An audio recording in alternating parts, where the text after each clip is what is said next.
right, time for a little update. Working on brakes.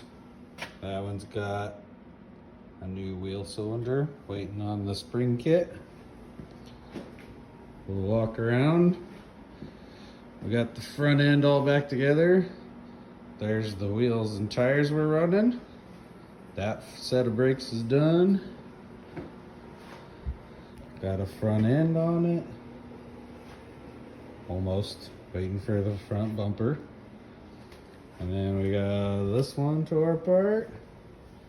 And just finished that one up.